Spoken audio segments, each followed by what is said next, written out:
Tretí deň privítalo preteky kúpeľné mesto Piešťany, kde sa opäť za pekného počasia miestnym fanúšikom predstavili tímy a pretekári z celého sveta.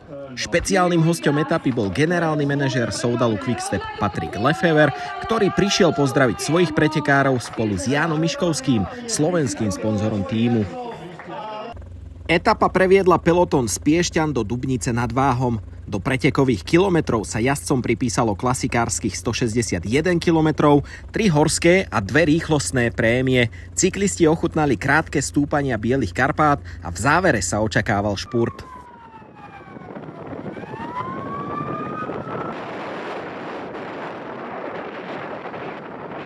Úvod kládol klasickú otázku, komu sa podarí dostať dopredu a zbierať prémie. Únik sa vytvoril rýchlo, hneď tretí či štvrtý pokus bol úspešný. Boli tam tentoraz oba slovenské tímy a až dvaja Slováci, čo sa na týchto pretekoch roky nestalo. Vpredu išli Dominik Dunár z Dukly Banská Bystrica, Martin Jurík z Adrie Mobile a zo slovenského Pierre Baguette tam bol Čech Tomáš Kalojíros. Doplňali ich ešte Sam Gademan z Volker Wessels a Žiga Horvát z Hrinkovu. Boli to všetko pretekári z kontinentálnych tímov, teda nepredstavovali veľké riziko pre favorizované tímy. Napriek tomu ale nedostali veľa priestoru, keďže Jayko a Soudal ich pustili iba na 3 minúty. Pre mladúčkých Slovákov, Dunára s Juríkom, to bola veľká škola. Práve Jurík vyhral vo Vrbovom úvodnú rýchlostnú prémiu. Následne na hrubej strane bol prvý Slovinec Horvát a podmanil si aj Dúbravu. Poslednú hrabovku si ukoristil Kalojíros, nič to ale nezmenilo na tom, že najlepším vrchárom ostal Matúš Štoček. Kalojíros ešte získal záverečnú rýchlostnú prémiu v Lednických rovniach a tesne po nej pelotón dostihol únik.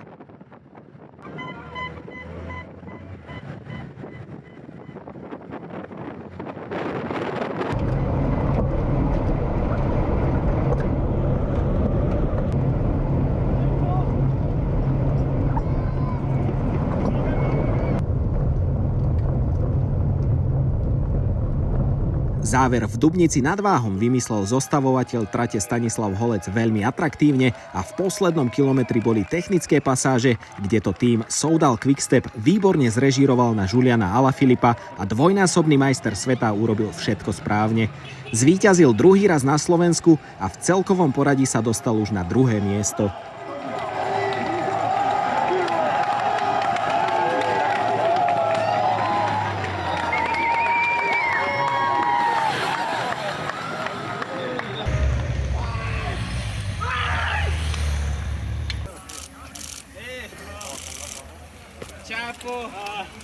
Oh, guys. Yes!